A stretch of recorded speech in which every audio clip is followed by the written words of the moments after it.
Lo primero a decir es que el reglamento del Consejo Nacional de la Magistratura establece que cuando se producen las vacantes en alguna de las altas cortes, el Consejo debe sesionar, el presidente de la República, en su condición de presidente del Consejo Nacional de la Magistratura, convoca al Consejo. Entonces, como ustedes saben, el proceso consiste en primer lugar, hacer la convocatoria para postulación de los candidatos, en este caso, en primer lugar, para las 4 posiciones que quedan vacantes, han quedado vacantes en el Tribunal Constitucional. El Consejo, al reunirse mañana, deberá definir cuándo hace a la luz pública, cuándo saca a la luz pública la convocatoria a las candidaturas. Esas candidaturas pueden ser presentadas por organizaciones de la sociedad civil o académicas o por los propios particulares. Cada candidato debe dar un consentimiento de que sí acepta ser postulado. Luego que se hace esa convocatoria, el siguiente paso es hacer una preselección, de acuerdo con unos criterios definidos por el propio reglamento. Y luego que se hace esa preselección, la lista que queda final se publica de nuevo o se publica en la prensa y se pasa a la siguiente etapa, que es de la evaluación pública de los candidatos para luego proceder a su selección. Eso en lo que tiene que ver con los miembros del Tribunal Constitucional, ya que en el caso del Tribunal Constitucional opera distinto a la Suprema Corte de Justicia. Si bien es cierto que una disposición transitoria dispuso que esos jueces, esos primeros 4 jueces, que duraron solo 6 años, pudieran optar por un segundo periodo ya normal en el Tribunal Constitucional, ellos entrarán a competir, si es que desean competir por esas posiciones, en igualdad de condiciones con los demás candidatos. Entonces, en resumen, se espera que mañana el Consejo disponga sobre el proceso, cuándo hacer la convocatoria pública para que se presenten candidaturas y se sometan nombres por parte de las organizaciones y de los propios particulares.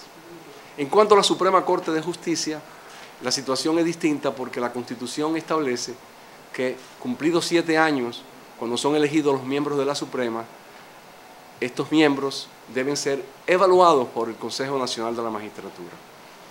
Y al ser evaluados, entonces se toma una decisión si van a ser reemplazados o no. Entiendo que es prematuro todavía hacer consideraciones sobre eso, porque incluso el periodo vence en diciembre. De modo que el Consejo va a trabajar primero con los del Tribunal Constitucional y luego empalmaría el trabajo con lo de la Suprema Corte de Justicia. En lo que tiene que ver con la Suprema Corte de Justicia, cuando llegue ese momento, todos los jueces que cumplieron 7 años en la posición deben ser evaluados. Y obviamente, si son evaluados, no pueden ser autoevaluados. Ahora bien, el Consejo debe definir cómo llevará a cabo esa evaluación, los parámetros, los requisitos, los términos de esa evaluación. Y en su momento, entonces, proceder a esa evaluación. De modo que hay que esperar las decisiones que tome el Consejo de cómo va a abordar la cuestión de la evaluación de los miembros de la Suprema Corte de Justicia. El perfil de los candidatos a escoger, tanto en el Tribunal Constitucional y en la Suprema Corte, hay mucha demanda de que sean personas honestas, todas cerradas. Bueno, por supuesto, la sociedad espera pues, que se continúe fortaleciéndose las altas cortes y la expectativa evidentemente es que los mejores puedan llegar a esas posiciones. Y aquí quiero reiterar lo que dije cuando anuncié, por instrucciones del señor Presidente de la República, licenciado Danilo Medina, la convocatoria a este Consejo. Se trabajará, y él está comprometido, por llevar a cabo un proceso transparente, participativo y riguroso.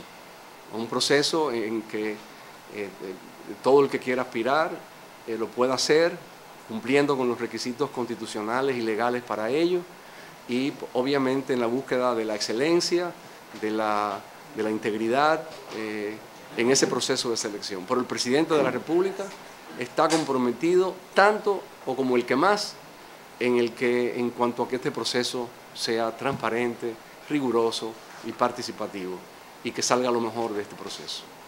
¿No hay motivos para cuestionar entonces la conformación del Consejo? No, la conformación del Consejo como tal está determinado por la Constitución de la República y sus miembros no puede agregarse a alguien distinto a lo que establece la Constitución.